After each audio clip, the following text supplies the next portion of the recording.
Hello friends, જય શ્રી કૃષ્ણ. સ્વાગત છે તમારું પાય કિચનમાં. આજે આપણે બનાવીશું પ્રેશર કુકરમાં સૂકી ભાજી, જે આપણે કુકરમાં જ બનાવીશું, છતાં પણ એકદમ છૂટી થશે અને 5 જ મિનિટમાં તૈયાર થઈ જશે. તો ચલો બનાવવાની શરૂઆત કરીએ. વ્રત સ્પેશિયલ સૂકી ભાજી. જો તમને આજની રેસીપી ગમે તો લાઈક કરજો, તમારા ગ્રુપમાં શેર કરજો અને મારી ચેનલને સબસ્ક્રાઈબ કરી દેજો અને બાજુમાં આવેલા બેલ આઇકનને પ્રેસ કરી દેજો. આ સૂકી ભાજી બનાવવા માટે આપણે 3 નંગ બટેટા લઈશું. બટેટાને આપણે આ રીતે ચિપ્સમાં કટ કરી લઈશું. જો આ રીતે બધા જ બટેટા આપણે ચિપ્સમાં કટ કરી લેવાના છે. આ સૂકી ભાજી છાલ સાથે ટેસ્ટમાં બહુ ફાઇન લાગે છે, એટલે મેં છાલવાળી રાખી છે. હવે એને આપણે તમને નજીકથી દેખાડી દઉં કઈ ટાઈપનું મેં કટિંગ કર્યું છે. જો આ ટાઈપનું ચિપ્સમાં કટિંગ કર્યું છે. બહુ પતલી પણ નહીં અને બહુ જાડી પણ નહીં, મીડિયમ રાખવાની છે. પછી એમાં ડૂબે એટલું આપણે પાણી ઉમેરવાનું છે. પછી એને હાથેથી થોડું ઘસી લેવાનું છે, એટલે બટેટામાં જે માટી હોય એ બધી નીકળી જાય. હવે એને આપણે 10 મિનિટ માટે પલાળી દઈશું. જો 10 મિનિટ પછી સરસ પલળી ગયા છે અને મેં પાણી ચેન્જ કરી લીધું છે. હવે એક કુકરમાં આપણે 2 ચમચા તેલ ઉમેરીશું. તેલ થોડું ગરમ થાય એટલે એમાં 1 ચમચી આપણે જીરું ઉમેરીશું. જીરું થોડું ઉપર આવવા લાગે એટલે એની અંદર આપણે 5 થી 6 નંગ લીમડાના પાન ઉમેરવાના છે. ત્યારબાદ 2 તીખા મરચાં એમાં ઉમેરીશું, ઝીણા કટ કરીને. એને થોડું હલાવી લઈશું. મરચાંની સુગંધ એમાં બેસી જાય, થોડા સોતરી લેવાના છે 1 મિનિટ માટે, એટલે એનો ટેસ્ટ ફાઇન આવશે.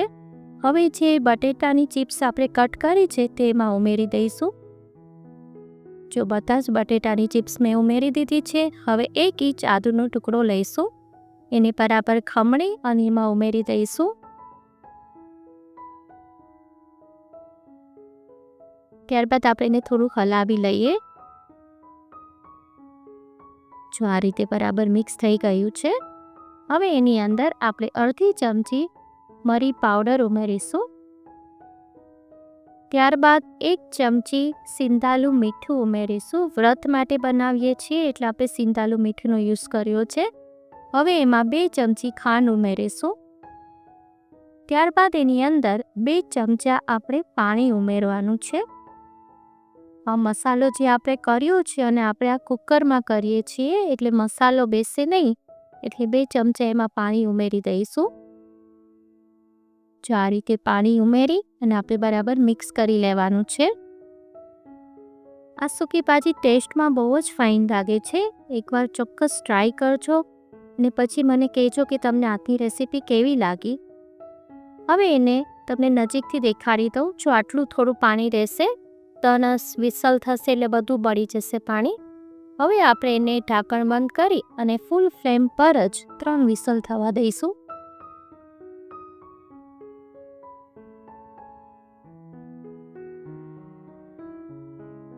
આ સૂકી ભાજી એકવાર ટ્રાય કરજો, બહુ જ મસ્ત લાગે છે ટેસ્ટમાં. જો આપણી 3 વિસલ થઈ ગઈ છે. હવે કુકર પણ ઠંડુ થઈ ગયું છે. હવે આપણે ચેક કરી લઈએ કે સૂકી ભાજી બરાબર ચડી ગઈ છે.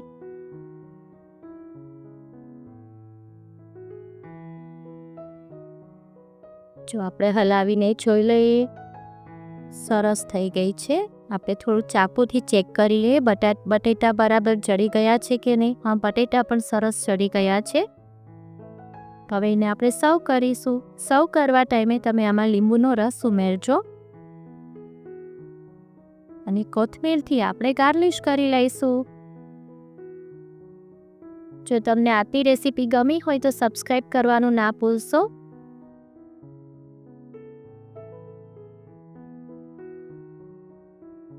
ફરી મળીશું એક નવી જ રેસીપી સાથે. Till then, bye bye.